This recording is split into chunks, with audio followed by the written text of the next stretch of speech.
C'est normalement le dernier message de toute une série que j'ai donnée depuis plus d'un mois et demi. Une série qui parle de qui nous sommes en Jésus-Christ. Tu ne sais pas qui tu es et tu dois découvrir qui tu es par le Saint-Esprit. Amen. Donc si vous avez un appareil, allez-y, connectez-vous sur Facebook et partagez-le en ligne. Bienvenue à tous ceux qui nous rejoignent et partagez-le aussi s'il vous plaît. Partagez à vos amis, invitez des amis à suivre le message parce que je vous garantis que c'est un message que vous allez aimer entendre et qui va porter quelque chose dans votre vie si vous l'appliquez. Donc le titre de ce message c'est « Savoir qui tu es produira un service surnaturel ». C'est un peu la conclusion de toute la série. Et avant de lancer, je voudrais juste je voudrais qu'on ait l'attention aussi. Je voudrais que plus personne circule. Je voudrais qu'on ferme la porte du fond aussi à clé, s'il vous plaît. Voilà, merci. Parce que c'est une porte qui grince, c'est qui fait du bruit. Voilà, merci. Donc, je voudrais qu'on soit attentif pendant la parole de Dieu. Voilà, merci, vous êtes gentils. Donc si vous devez bouger, faites-le tout de suite. Si vous devez respirer, faites-le tout de suite aussi. Voilà. Une bonne bouffée là. Voilà, et on va prier, on va se plonger dans la parole de Dieu. Alléluia. Seigneur, merci pour ta grâce, merci pour le Saint-Esprit, merci pour la présence divine qui est avec nous et qui est extraordinaire. Merci aussi pour ta parole qui est un trésor extraordinaire, excellent, et qui nous vient de toi, Seigneur, qui nous guide. Ta parole est une lumière sur notre sentier devant nous. Ça veut dire qu'elle éclaire pour qu'on puisse faire le prochain pas. Elle nous permet de te suivre et de savoir le chemin. Et merci pour cette parole qui est notre salut, qui nous ouvre la voie, qui nous permet d'avancer vraiment de manière sûre et certaine. Et je te rends grâce pour cette parole. Bénis cette parole dans nos cœurs ce matin. Aide-nous par le Saint-Esprit à vraiment la saisir dans la révélation, dans ce que tu veux nous communiquer d'une façon personnelle à chacun de nous. Nous sommes ouverts, nous voulons apprendre, nous voulons avancer avec toi. Et je te remercie de nous parler, je te remercie de me parler par ta parole ce matin, au nom puissant de Jésus-Christ. Et si tu es d'accord avec ça, je voudrais que tu dises Amen. Amen. Alléluia. Merci. On peut applaudir le nom de Jésus de tout notre cœur. Alléluia. Amen. Donc le titre de ce message, qui est un petit peu le dernier normalement de cette série, c'est « Savoir qui tu es produira un service surnaturel ». En fait, dans tout ce qu'on a vu dans la série, à chaque fois que Dieu a appelé quelqu'un à le servir, Dieu a toujours commencé par agir pour que cette personne connaisse qui elle était aux yeux de Dieu. Quand Dieu a appelé Moïse, la première question que Moïse lui-même a soulevée, il a dit « Mais qui suis-je » Et justement, c'est ce que Dieu avait besoin de lui montrer. Tu as besoin de savoir qui tu es maintenant que tu es à moi, maintenant que tu es en moi. Ça veut dire que toute base de service commence par la découverte de qui nous sommes en Jésus-Christ. Toute base de vrai service. Alléluia. Et c'est tellement important. Et je voudrais vous montrer un texte dans Jean chapitre 13. On va lire ensemble Jean chapitre 13 à partir du verset 1er. Pour moi, c'est un des textes les plus extraordinaires qu'il y a dans les évangiles, dans la Bible. Jean chapitre 13. Une des scènes les plus extraordinaires de la vie de Jésus. Jean chapitre 13 et à partir du verset 1er.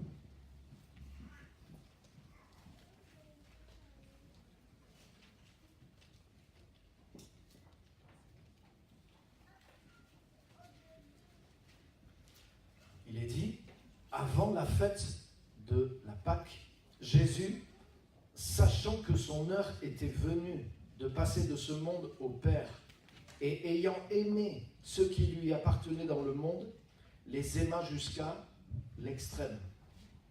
C'était pendant le souper. Le diable avait déjà mis dans le cœur de Judas l'Iscariote, fils de Simon, l'intention de le trahir. Jésus savait que le Père avait tout remis entre ses mains, qu'il était venu de Dieu et qu'il retournait vers Dieu. Il se leva de table, quitta ses vêtements et prit un linge qu'il mit autour de sa taille. Ensuite, il versa de l'eau dans un bassin et il commença à laver les pieds des disciples et à les essuyer avec le linge qu'il avait autour de la taille. Il arriva donc vers Simon-Pierre qui lui dit, « Toi, Seigneur, tu me laves les pieds. » Vous avez le plus extraordinaire, c'est pas simplement que Jésus lavait les pieds à Pierre. Le plus extraordinaire pour moi, c'est qu'il a lavé les pieds à Judas aussi. Sachant tout ce qui était en cours déjà. C'est extraordinaire. Mais c'est Pierre qui a réagi. « Seigneur, toi tu me laves les pieds. » Et Jésus lui répondit, « Ce que je fais, tu ne le sais pas maintenant, mais tu le comprendras par la suite. » Pierre lui dit, « Non, jamais tu ne me laveras les pieds. » Jésus lui répondit, « Si je ne te lave pas, tu n'auras pas de part avec moi. » Simon-Pierre lui dit, « Seigneur, alors non seulement les pieds, mais encore les mains et la tête. » Jésus lui dit, « Celui qui s'est baigné n'a besoin que de se laver les pieds pour être entièrement pur. Et vous êtes purs, mais pas tous. En effet, il connaissait celui qui était prêt à le trahir. Voilà pourquoi il dit, vous n'êtes pas tous purs. » Après leur avoir lavé les pieds, il reprit ses vêtements, se remit à table et leur dit, « Comprenez-vous ce que je vous ai fait? Vous m'appelez Maître et Seigneur, et vous avez raison, car je le suis. Si donc je vous ai lavé les pieds, moi le Seigneur et le Maître, vous devez aussi vous laver les pieds les uns aux autres. Car je vous ai donné un exemple, afin que vous fassiez comme je vous ai fait. En vérité, je vous le dis, le serviteur n'est pas plus grand que son Seigneur, ni l'apôtre plus grand que celui qui l'a envoyé. » Apôtre, c'est envoyé. Si vous savez cela, vous êtes heureux, pourvu que vous le mettiez en pratique. Amen. Amen. Hein, quel passage extraordinaire. Hein, franchement, Jésus, tout ce qu'il a fait, que ce soit un miracle, que ce soit une parole, que ce soit un acte, que ce soit ce qu'il ait ressenti, tout ce qu'a fait Jésus, il a battu tous les records de tout le monde dans tous les domaines. S'il y avait un podium pour dire quel homme a fait ça d'extraordinaire, hein, je ne parle pas de performance sportive, mais Jésus a vraiment tout accompli. Et une chose qui est forte dans le passage, c'est il y a des indications au début du texte. La Bible est inspirée par le Saint-Esprit. Vous savez ça? L'Écriture est inspirée par le Saint-Esprit. Regarde au verset 1er. Avant la fête de la Pâque, Jésus, sachant que son heure était venue de passer de ce monde au Père, et ayant aimé ce qui lui appartenait au monde, les aima jusqu'à l'extrême. Au verset 3, il est dit, Jésus savait que le Père avait tout remis entre ses mains, qu'il était venu de Dieu et qu'il retournait vers Dieu. Tout ça, ça n'a pas été exprimé en parole. Jésus ne s'est pas levé en disant « Je sais que je vais quitter ce monde et que je vais aller vers mon Père. Je sais que quelqu'un va me trahir, etc. » Ce n'était pas dit. Mais le Saint-Esprit prend la place, prend le temps de nous exprimer qu'est-ce qui s'est passé dans ce moment-là. C'est-à-dire pas simplement les actes qui ont été posés, mais le contexte dans lequel ces actes ont été posés. Et pourquoi le Saint-Esprit nous révèle ces choses-là? Ça nous révèle les intentions qu'il y avait dans le cœur des gens. Ça nous révèle ce qui se passait même dans les pensées de Jésus à ce moment-là. C'est-à-dire que tu ne peux pas réellement comprendre pleinement l'acte qu'a fait Jésus si tu ne comprends pas les pensées qui étaient à Jésus, dans Jésus à ce moment-là. Et le Saint-Esprit, avant de révéler les actes que Jésus a posés, le fait de servir ses disciples, le fait de laver les pieds de ses disciples, le Saint-Esprit prend la peine de nous dévoiler le contexte dans lequel Jésus lui-même était. Le moment dans lequel il était, les pensées et les intentions qui étaient à l'intérieur de lui. C'est extraordinaire. C'est extraordinaire. Allez, Matthieu, Marc, Luc et Jean, ils ont pu écrire, voilà, Jésus a fait ça, Jésus a dit ça. Mais le Saint-Esprit qui a révélé l'Écriture, il est dit que le Saint-Esprit, il comprend les intentions profondes du cœur de Dieu. Même les disciples, au moment où ces choses sont passées, ils ne comprenaient pas ce qui était en Jésus. Ils ne comprenaient pas ce que Jésus avait en tête et pourquoi, regarde Pierre, il ne comprend même pas du tout pourquoi Jésus veut lui laver les pieds. À combien plus forte raison, il ne comprend pas que Jésus fait tout ça parce qu'il est dans un moment de sa vie et parce qu'il est en train de penser à certaines choses. Mais nous, le Saint-Esprit a pris la peine de nous le révéler. Alléluia. Le Saint-Esprit sonde tout, même les profondeurs du cœur de Dieu. Et là, il nous révèle quelque chose qui est dans le cœur de Dieu. Et c'est lié à tout ce qu'on a vu avant, les amis. Tout ce qu'on a vu avant. Le fait qu'on ait de la valeur, le fait qu'on est créé à l'image de Dieu, le fait que la Bible, par le Saint-Esprit, devient le miroir de Dieu pour nous montrer qui nous sommes vraiment en Jésus-Christ.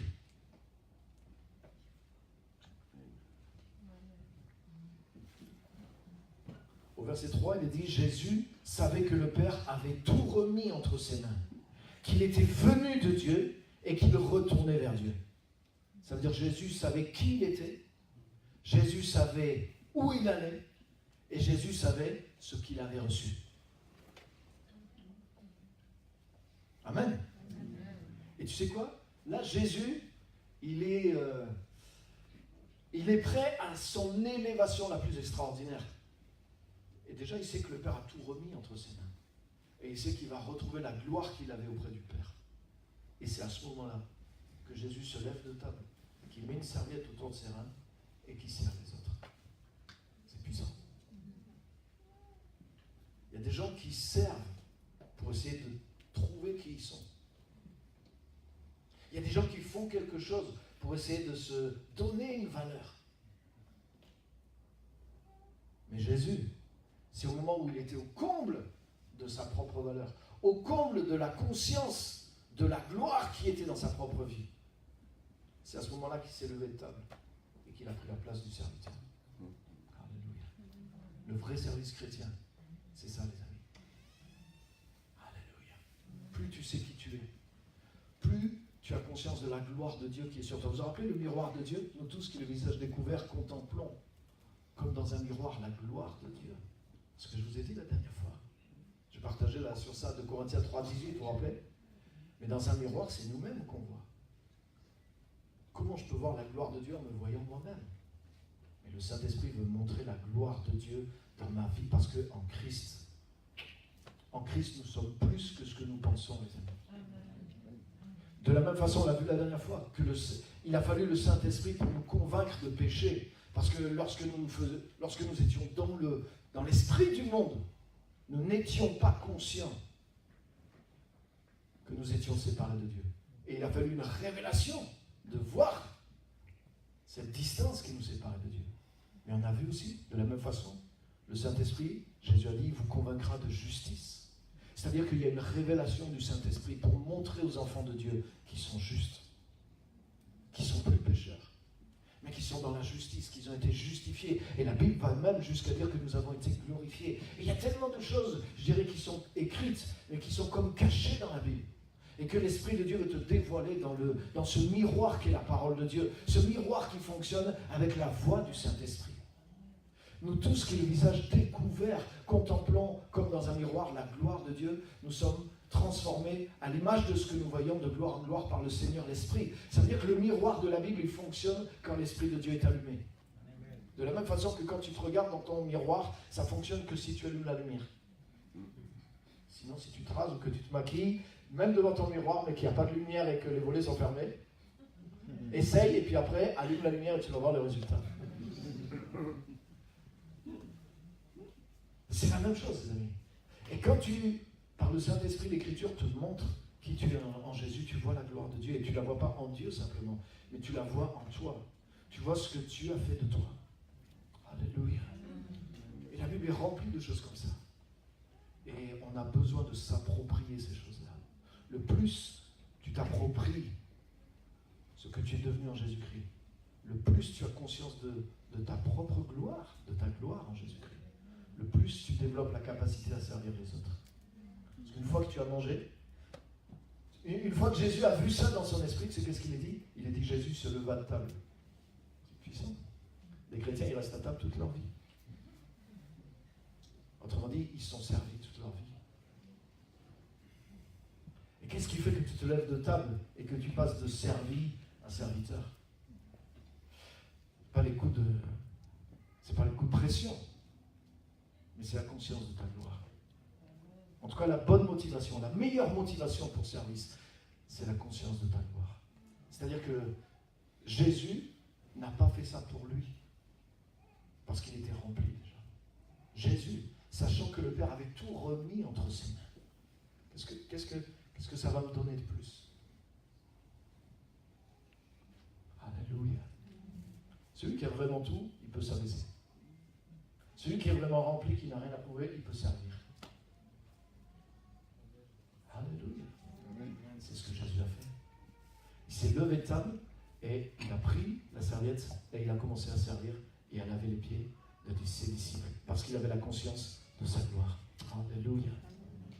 Savoir qui tu es, c'est ce qui permet le meilleur des services. Alléluia. L'esprit du service est aussi important que le service humain. L'esprit du service est aussi important que le service humain. Dans quelle motivation je fais le service?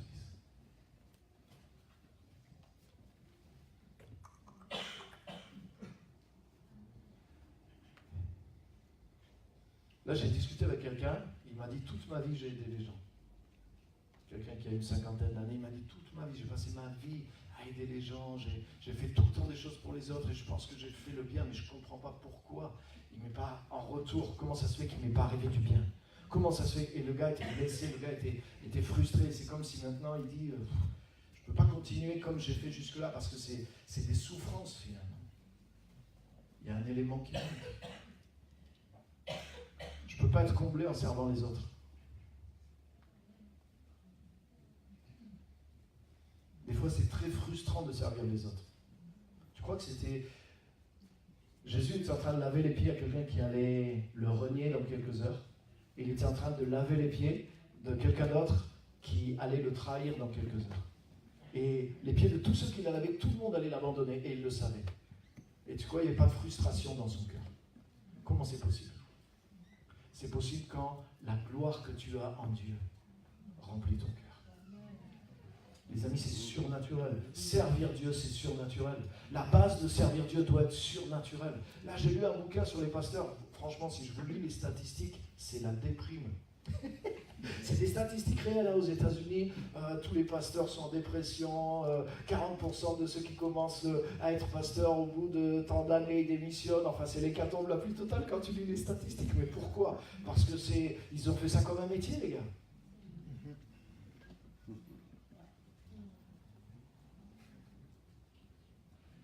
Alléluia. Il n'y a pas que les pasteurs qui servent Dieu, c'est tous les chrétiens qui servent Dieu et qui servent le prochain. Tout chrétien est appelé à être un ministre de Jésus-Christ dans le monde. Le but des pasteurs, des apôtres, des prophètes, des évangélistes, c'est d'aider chaque chrétien à exercer son ministère à plein temps dans le monde. Alléluia. Moi, quand j'étais à plein temps dans un job, je prêchais déjà un peu dans l'église, mais je le disais depuis longtemps, moi je suis à plein temps pour Dieu déjà. Parce que ma vie entière pour Dieu. Même ce que je suis en train de faire, je ne vais pas le faire toute ma vie, mais pendant que je suis en train de faire ça, je suis en train de servir Dieu. J'avais conscience d'être... Je suis à plein temps pour Dieu. Ma vie est à plein temps pour Dieu. Je vis pour Jésus-Christ. Je n'ai pas une vie pour ceci et une autre vie pour cela. Et ça fait longtemps que je suis à plein temps pour Dieu. C'est pas quand j'ai commencé d'être, vous voyez ce que je veux dire, embauché à plein temps. Non, ça fait des années que j'ai compris. À un moment, j'ai passé un cap de consécration dans ma vie de jeune chrétien. Et je dis, ça y est, je vis ma vie pour Dieu. Et depuis ce jour-là, je suis à plein temps pour Dieu. Alléluia.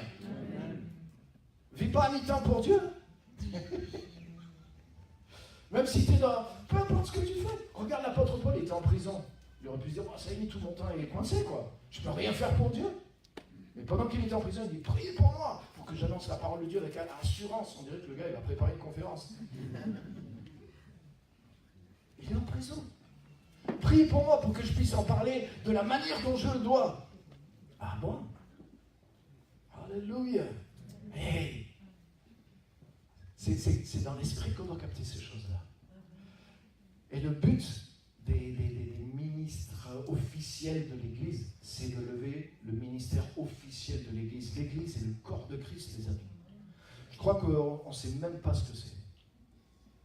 C'est une expression, c'est une révélation qu'il y a dans la Bible. Mais il n'y a pas la manifestation du corps de Christ telle qu'elle doit être sur terre encore. On est, excusez-moi, mais on est dans la religion encore. On est dans une phase de religion. Donc Dieu est en train de réveiller les choses. Dieu fait des réformes. Il y a un mouvement du Saint-Esprit dans le monde. Mais la manifestation, bien sûr, il existe, le corps de Christ agit. Je ne veux pas dire que tout est à zéro. Mais la manifestation de ce que peut être le corps de Christ n'a pas été manifestée encore dans le monde.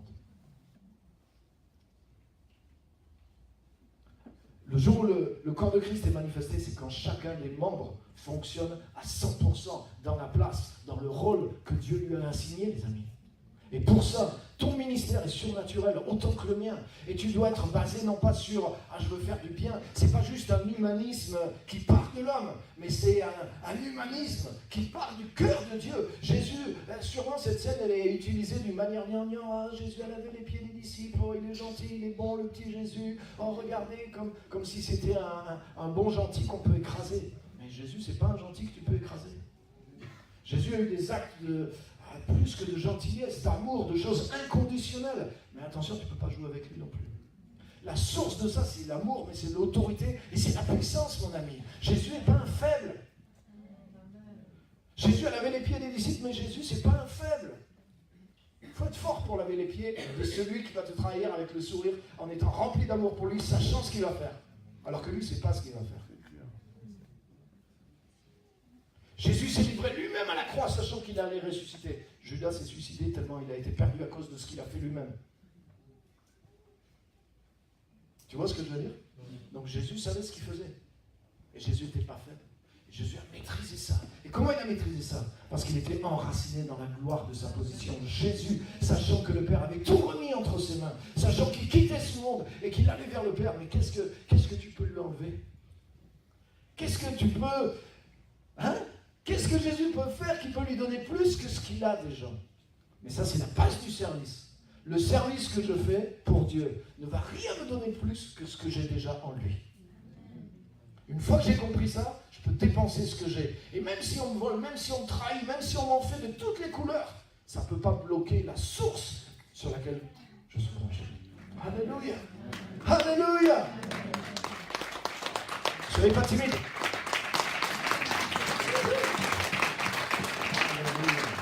Amen. Oui. L'esprit du service est aussi important que le service. Deuxième chose, la première chose, c'est savoir qui tu es te permet le meilleur service. Deuxième chose, savoir qui tu es te permet de croire dans une grande vision. Ça, c'est fort. Tant que tu ne sais pas qui tu es, tant que tu ne crois pas ce que Jésus a fait de toi, tu ne peux pas croire dans une grande vision pour ta vie. Donc tu crois dans une grande vision pour celle des autres. Ah ouais, lui, Dieu lui a donné une grande vision.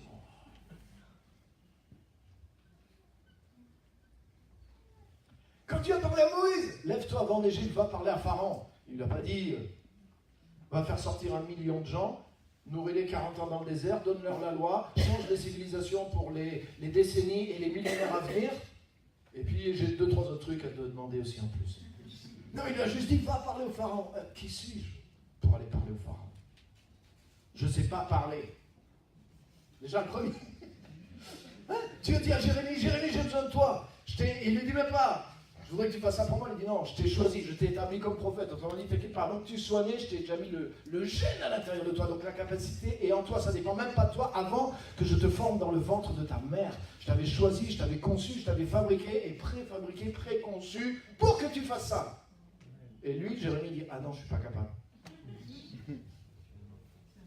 Tu vois, ça veut dire qu'il y a une vision de toi qui nie ce que Dieu a déjà fait de toi. Et sois conscient de ça. Parce que si tu t'écoutes toi, et que tu finis par nier, la voix du Saint-Esprit va finir par s'éteindre dans ta vie.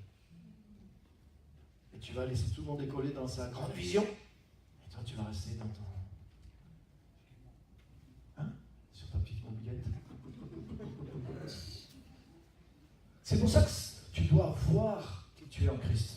Si tu vois par le Saint-Esprit qui tu es en Christ, tu vas commencer à croire que Dieu veut faire quelque chose de significatif au travers de ta vie. Suffisamment significatif pour que tu embarques ta vie dedans. Alléluia. Alléluia.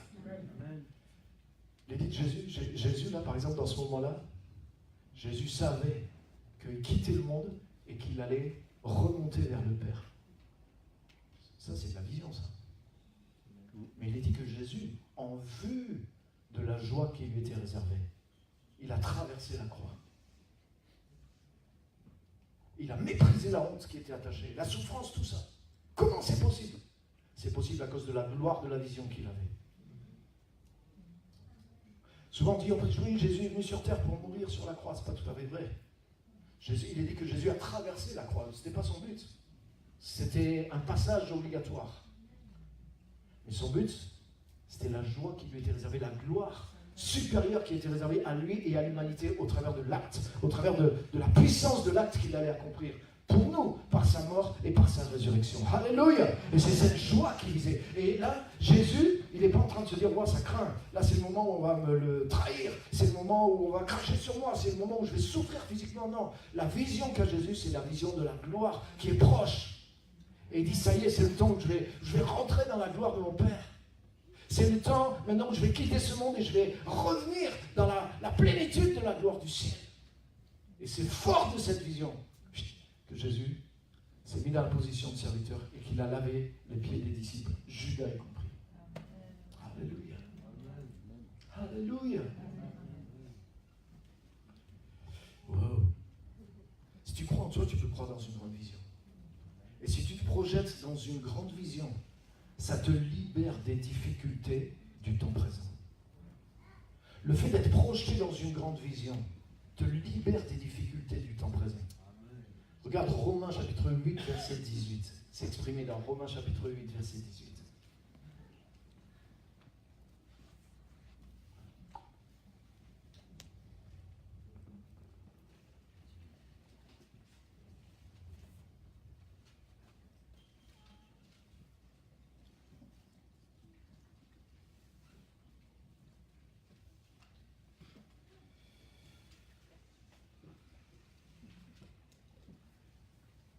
J'estime, hein, c'est fort, hein, chaque mois du poids, j'estime, ça veut dire je pèse, j'évalue.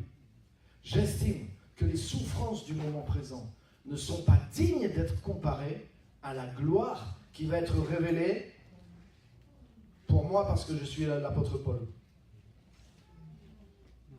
Non, pour nous. C'est juste pour voir si vous suivez. Pour nous. C'est Paul qui écrit ça.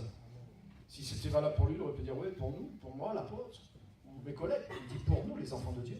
Donc ça veut dire que chaque enfant de Dieu, il y a une vision extraordinaire sur lui. Non? Oui. C'est ça que ça veut dire. Ça veut dire que les souffrances du moment présent ne sont pas dignes d'être comparées à la gloire qui va être révélée pour nous. J'estime que. Ça veut dire que j'ai fait le calcul. Alléluia. Tu sais, mon ami, la foi qui vient de Dieu, la foi que l'Esprit de Dieu te donne quand tu nais de nouveau, la foi te permet de voir le réel invisible. Des gens, pour eux, si ce n'est pas visible, ce n'est pas réel. Aujourd'hui, par la science, même par la science, il y a des milliers de choses qu'on fait et on joue nos vies dessus. Parce qu'on a découvert que des lois invisibles et des choses invisibles sont totalement réelles et sont dignes de confiance. Mais oui. Alléluia. Et la foi et la parole te permettent de voir le réel invisible. Et si tu vois le réel invisible, si tu commences à voir dans le miroir de Dieu, tu vois qu'il y a une gloire qui va accompagner et qui est là déjà sur ta vie, le fait que tu sois en Christ. Si tu commences à rentrer dans le plan de Dieu pour ta vie, tu vas voir qu'il y a une gloire qui est associée à ce plan-là. Alléluia. Je crois que chaque être humain a un appel à une vocation. Tout être humain a un appel à une vocation. Mais tout enfant de Dieu a un appel et une vocation qui est surnaturelle et qui ne peut être réalisée que par la puissance surnaturelle de Christ qui est en lui. C'est ce que la Bible dit. Car nous sommes son ouvrage. Nous avons été créés en Jésus-Christ pour des œuvres que Dieu a préparées d'avance afin que nous les accomplissions. Tu es créé en Jésus-Christ pour des œuvres bonnes que Dieu a préparées d'avance. Ces œuvres-là ne peuvent pas être accomplies par quelqu'un qui n'est pas en Jésus-Christ. La destinée d'un enfant de Dieu n'est pas juste basée sur ses dons naturels, même s'ils vont être utilisés. Mais la destinée d'un enfant de Dieu, elle est basée sur la capacité de qui il est, qui elle est en Jésus-Christ. Et c'est pour ça que tu dois découvrir ça. C'est pour ça que l'Esprit de Dieu, c'était mon thème la semaine dernière, le Saint-Esprit cherche à te montrer qui tu es. La religion même évangélique ne te montre pas qui tu es. Honnêtement, moi je passais des années à désapprendre certaines choses qu'on m'a inculquées dans l'église et qui sont fausses. Et qui viennent de la religion, qui viennent du catholicisme. Là ce matin, en venant, j'ai écouté, il y avait la radio, J'écoutais la radio et il y avait, j'ai vite vu l'ambiance religieuse, quoi. Et c'était le dimanche matin, donc ça devait être une émission religieuse. Et au bout d'un moment, allez, tout le monde en chœur, tout le monde va répéter « Pardonne-moi parce que je suis un pauvre pécheur, et je sais pas quoi, et je sais pas quoi, et je sais pas quoi. » Mais quand on prend la Sainte Seine dans les églises évangéliques, excuse-moi, mais l'esprit qui sort de là, ça pue la religion. Moi, j'ai vu les gens, moi je suis sans religion, donc j'ai rien ni contre les uns ni contre les autres. Je suis extérieur à tout ça, je suis né dans une famille athée. Mais les fois où j'ai été dans l'église catholique au moment de l'Eucharistie, franchement, les gens ils font la tronche grave, quoi. Hein, ça arrive. Je me suis dit, je sais pas ce qu'ils mangent, je sais pas l'acide qu'ils bouffent, mais il y a un problème dedans, il y a un truc qui... Ah, l'effet, c'est un effet de... Pourquoi vous mangez ça, les gars? Ça vous rend tous dépressifs. C'est gratuit, non mais c'est pas une raison quand même, il y a d'autres produits sur le marché, il y a des trucs mieux, quoi, si tu veux. Mais des fois, dans les églises évangéliques, j'ai vu la même chose, ces amis. Allez, alors, examen de conscience avant de prendre la Sainte Seine. Attention, il y en a certains qui ont mangé la Sainte Seine, ils sont morts. Ah bah ouais, super. Il y en a, ils sont tombés malades, il y en a, ils sont morts, donc attention, Moi, il y a des fois, je ne connais pas la Sainte Seine. On dit, ah ouais, là, j'ai eu une mauvaise pensée, oh là là. Une fois, je suis allé voir la femme du pasteur, je dis, je demande pardon, j'ai eu une mauvaise pensée contre vous. Regardez. Mais si tu te prives de Christ à chaque fois que tu as une mauvaise pensée, tu n'as pas compris l'évangile. Parce que Jésus est venu pour sauver les pécheurs. Au contraire, le plus tu te sens petit, le plus tu as besoin de manger de Jésus-Christ. La Sainte Seine, c'est manger de Jésus. Donc ça ne veut pas dire vivre n'importe comment. Mais ça veut dire que avant, justement, pour vivre à la gloire de Dieu, j'ai besoin de me nourrir de Jésus-Christ. Moi, je suis dépendant de Jésus. Je ne peux rien sans lui. Et la Sainte Seine, pour moi, c'est un moment de joie. La Sainte Seine, c'est pas le moment d'évaluer mon niveau de sainteté personnelle par ma propre force. C'est, rappelez-vous, Jésus a dit, faites ceci pour vous rappeler ce que j'ai fait pour vous. Il y a tellement de choses qui sont vécues, qui sont inculquées et qui sont religieuses et qui sortent directement d'un héritage qui est religieux. Seul le Saint-Esprit, les amis, nous révèle vraiment l'œuvre que Jésus a fait.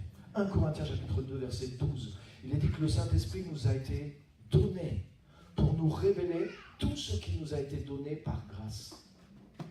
Ça veut dire qu'en dehors du Saint-Esprit, tu ne peux pas comprendre la grâce de Dieu. Tu ne peux pas comprendre ce que la grâce de Dieu a fait pour toi. Ça veut dire que tu vas essayer de le faire par toi-même. Mais si tu fonctionnes avec le miroir de Dieu, si tu vis ta vie comme elle a commencé, comme tu viens à Jésus, tu n'es pas venu grâce à tes mérites. Tu n'es pas venu parce que tu as fait un examen de conscience. Tu es venu parce que tu as vu ce que Jésus a fait pour toi. Le Saint-Esprit t'a montré que tu n'étais pas digne de Jésus. Et justement, c'est au moment où tu n'es pas digne que la porte s'ouvre pour toi. Parce que Jésus n'est pas venu pour des justes, mais il est venu pour des pécheurs. Alléluia. Il n'est pas venu pour des riches, il est venu pour des pauvres en esprit. Et si tu sais être un pauvre en esprit, le royaume des cieux est à toi. Si tu sais être dans l'humilité, c'est-à-dire dans la dépendance, tu as besoin de Jésus pour faire le moindre pas. Et tu ne vas pas compter sur toi-même, mais tu vas compter sur Jésus avant de faire le moindre pas. Tu vas compter sur... Quand la Bible dit de marcher par l'esprit et non par la chair, ça veut dire quoi? Ça veut dire que j'ai appris à plus me confier dans mes propres forces, même pour être chrétien, surtout pour être chrétien. J'ai appris à marcher avec le Saint-Esprit pour vivre la vie chrétienne. Parce que le Saint-Esprit me relie à qui je suis en Jésus-Christ. Alléluia. Alléluia. J'estime que les souffrances du moment présent ne sont pas dignes d'être comparées à la gloire qui va être révélée pour nous. Il y a une gloire qui est sur nous. On l'a vu l'autre fois aussi, vous vous en rappelez? 1 Jean chapitre 3, verset 1. Bien-aimés, nous sommes maintenant enfants de Dieu. Mais ce que nous serons n'a pas encore été révélé, n'a pas encore été manifesté. Je relisais Colossiens chapitre 3, il est dit, lorsque Jésus-Christ, qui est votre véritable vie, apparaîtra, alors vous apparaîtrez aussi avec lui dans la gloire. C'est écrit. Ça veut dire que Jésus est déjà notre vie. Donc je ne dois pas essayer de vivre une vie pour essayer de voir si Jésus va m'accepter. Je dois vivre la vie de Jésus parce que Jésus est ma vie déjà. Quand tu es né de nouveau, tu es entré en lui. La Bible dit, c'est Dieu qui te place en Jésus-Christ. Tu as été greffé avec lui. Tu as été branché sur lui. Jésus dit, demeurez en moi. Restez en moi. Ça veut dire que tu es déjà rentré. Si tu es rentré en Christ, tu es en lui. Il dit, reste en moi. De la même façon que tu es rentré par la foi en moi, reste par la foi en moi. Attache-toi par la foi en moi. Demeure par la foi en moi. Enracine-toi par la foi en moi. Et tu vas découvrir qui tu es. Alléluia. Et il y a une gloire. Et cette gloire sera même visible le jour. Si Jésus revient, tu vas être étonné de ce que tu es. Quand Jésus va revenir, ce que tu étais vraiment va devenir visible. De la même façon, Jésus est là. Mais il n'est pas visible. Mais quand il va apparaître, les choses invisibles vont devenir visibles. Alléluia. Et je vous l'avais lu ce passage dans Thessaloniciens. Il est dit, lorsqu'il viendra en ce jour, c'est écrit, pour être admiré dans ses saints, dans ceux qui ont cru. C'est-à-dire que la gloire de Jésus, Jésus va être glorifié quand les gens vont voir, c'est Jésus, la gloire de Dieu en lui. Mais les gens vont voir les enfants de Dieu, la gloire de Jésus en eux aussi. Et tu sais quoi? Les gens vont admirer la gloire de Dieu qui est en toi. Donc prépare-toi, mon ami. Peut-être des gens vont se mettre à genoux devant toi. Non, c'est pas moi. C'est la gloire de Jésus. Là, tu pourras faire l'humble parce que ce sera juste.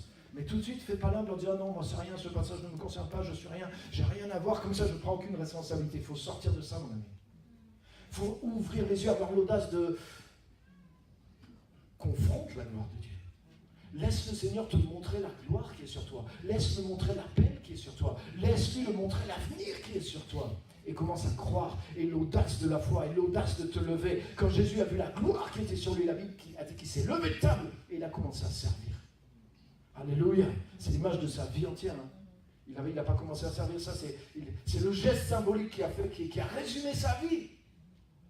Parce que Jésus était conscient de qui il était, de sa gloire, depuis son plus jeune âge, à l'âge de 12 ans. Jésus a dit, vous ne savez pas qu'il faut que je m'occupe des affaires de mon Père. Je te garantis qu'il faut la conviction du Saint-Esprit pour montrer à un enfant de 12 ans que ses parents ne sont pas réellement ses vrais parents. Et vivre de voir des gens, des rabbins, des sages, etc., qui expliquent les Écritures, et lui, rester là, solide à 12 ans, et dire non, je dois m'occuper des affaires de mon Père. Il y a une conviction qui ne vient pas de l'homme, qui était implanté. Il n'y a personne qui pouvait le soutenir là-dedans, parce que c'était quelque chose d'unique au monde. Personne ne pouvait s'identifier à ce qu'a vécu Jésus. Il est le premier-né d'une nouvelle humanité. Alléluia. Alléluia. Au passage aussi, petite chose que j'ai médité cette semaine-là, sur toutes ces choses-là. J'ai exercé le royaume de Dieu, j'ai essayé mon propre miroir pendant cette semaine. C'est ce que j'ai vu dedans, là, une petite chose pas mal. La rédemption. Le modèle sur lequel Dieu est en train de nous recréer en tant qu'enfants de Dieu, c'est pas Adam avant la chute. Les théologiens on parle, la chute de l'homme, oui, l'homme a chuté d'Adam. Mais nous ne sommes pas recréés à l'image d'Adam avant la chute. Nous sommes recréés à l'image de Jésus-Christ. Et Jésus-Christ, les amis, ce n'est pas Adam avant la chute. Adam, humanité, humus, homme fait de la terre. Jésus-Christ, il est fait du ciel. Et en tant qu'homme fait du ciel, il est devenu un homme, il s'est incarné. L'image sur laquelle nous avons été régénérés, les amis, ce n'est pas juste Adam avant la chute. C'est l'image du Christ éternel, la parole de Dieu, la divinité elle-même. Et le gène qui a été implanté en nous lorsque nous sommes nés de nouveau, c'est le gène de Jésus-Christ. La parole éternelle. Alléluia. Donc, comment un chrétien peut-il penser qu'il est petit, qu'il est faible, qu'il ne peut rien dans le monde, et, excusez-moi, et qu'il doit passer sa vie à être gouroutisé par un pasteur tout au long de sa vie?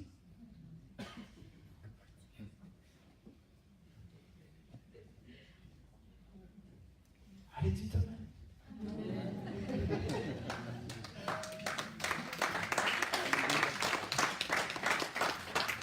Non.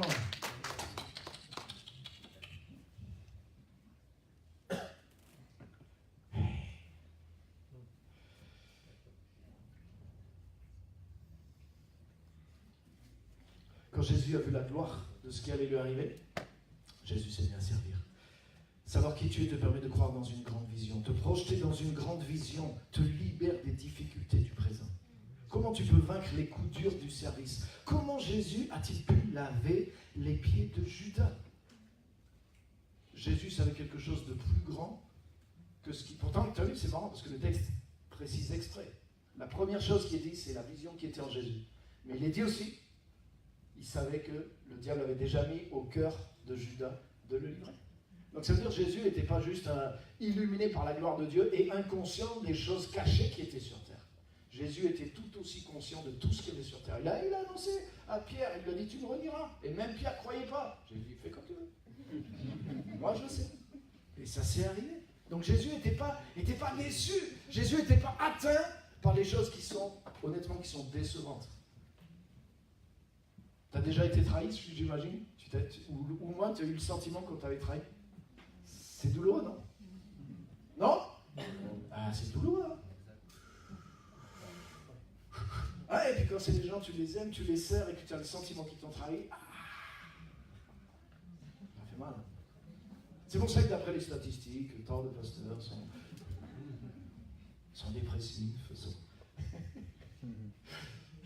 C'est bizarre, Jésus n'était pas déprimé. Hein? Pourtant, honnêtement, s'il y avait eu quelqu'un à plaindre, là, c'était lui. Hein? Parce que là, il était trahi, il était abandonné, et puis bon, il allait à la croix quand même. Mais Jésus, lui, tellement conscient, il savait la croix. Il savait tout ce qu'il y avait dans le cœur de tous ses disciples. Mais il était tellement conscient de la gloire à venir qui était sur lui. Il a servi. Et il les a aimés à l'extrême. Même Judas. C'est-à-dire qu'il avait une telle richesse à l'intérieur de lui. Il était branché sur quelque chose de tellement riche, de tellement grand, que même ceux qui avaient une dette envers lui, Jésus leur a donné quand même de ce qui était en lui. Oh, alléluia.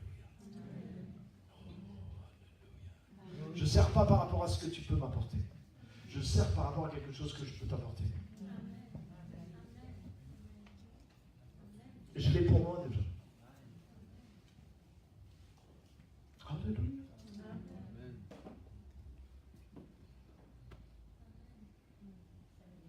Là, on va faire par exemple Cap Destiné. Cap Destiné, il y a des choses de valeur dedans. Moi, personnellement, en tant que jeune disciple de Jésus-Christ, mais je courrais pour pouvoir faire le programme et pour pouvoir le faire sérieusement, et je ferai des sacrifices nécessaires pour dégager mon temps et tout ce qu'il faut pour pouvoir apprendre et être dans la présence de ceux qui sont là et de capter quelque chose de spirituel. Peut-être qu'ils ne sont pas super, mais il y a au moins un petit quelque chose que je vais pouvoir capter et que j'ai besoin pour ma croissance personnelle. Alléluia.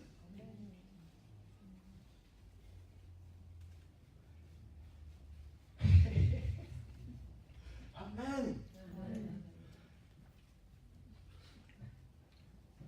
Je ne sais pas quelle est la soif que tu as. Jésus a dit, je suis venu jeter un feu sur la terre. Et il me tarde que ce feu soit allumé. Jésus savait que quand il allait commencer son œuvre, quand le Saint-Esprit allait venir, que la nouvelle naissance allait commencer, que les gens allaient commencer à être réveillés spirituellement, rentrer dans le royaume de Dieu, ça allait allumer un feu sur la terre, mes amis. Et c'est réel. Quand Jésus s'empare réellement de toi, ça allume un feu à l'intérieur de toi. Ça allume une soif de le connaître, une soif de grandir, une soif d'apprendre, une soif de devenir comme lui. Normalement, pour moi, quelqu'un qui est né de nouveau, il est excessif. Quelqu'un qui est né de nouveau, il est déraisonnable. Quelqu'un qui est réellement né de nouveau, des fois, tu es obligé de le calmer normalement. Il est anormal pour les autres. C'est ce que Jésus a dit. Jésus a dit, celui qui est né de l'esprit, pour les autres, il est comme le vent. Tu entends le bruit, mais tu ne sais ni d'où il vient, ni où il va. C'est-à-dire qu'il est insaisissable. Quelqu'un qui est né de nouveau, il est insaisissable pour l'homme naturel. Il est comme fou. Mais c'est normal. Donc si on est trop raisonnable, les amis, si on est trop... Excusez-moi, il y a quelque chose qu'on doit casser autour de nous. Il y a quelque chose, il y a une croûte qui nous a encroutés. Et il faut se décrouter de cette croûte. On doit redevenir... Oui, on peut être sage devant les gens pour pas donner... Mais au fond de nous, moi je suis sage, j'ai une voiture, j'ai une maison, j'ai une famille, mais viens dans... Quand tu vas me connaître, tu vas dire, il est fou le bonhomme. Alléluia. Tu ne peux pas être un chrétien et être dans le standard. Tu ne peux pas être un enfant de Dieu et vouloir te mouler dans le standard. Peut-être certains aspects de ta vie, comme comme Jésus s'est fait chair, hein. Il était un homme, il était un juif comme les autres, mais quand tu l'écoutais, quand tu creusais, quand tu voyais, et tu étais obligé de voir qu'il y avait Dieu dans l'homme, dans les paroles, dans les actions, dans son style de vie, dans les valeurs pour lesquelles il a vécu. Mais Jésus a vécu tout à l'inverse des gens normaux. Et nous sommes à son image, les amis. Nous devons découvrir qu'est-ce qui va nous donner l'audace de vivre vraiment la vie chrétienne d'une manière, je dirais, conforme à ce qu'elle est. Qu'est-ce qui va nous donner l'audace de vivre en accord avec vraiment la nature de Dieu qui est à l'intérieur de nous? C'est cette vision de qui nous sommes, cette vision de cette gloire et l'assurance que le futur que Dieu m'a promis, c'est le futur que je vais atteindre. Alléluia! Et c'est ça qui va me permettre de vaincre les obstacles, de vaincre les trahisons, de vaincre les coups durs. Des fois, les chrétiens disent, j'arrête l'église, pourquoi?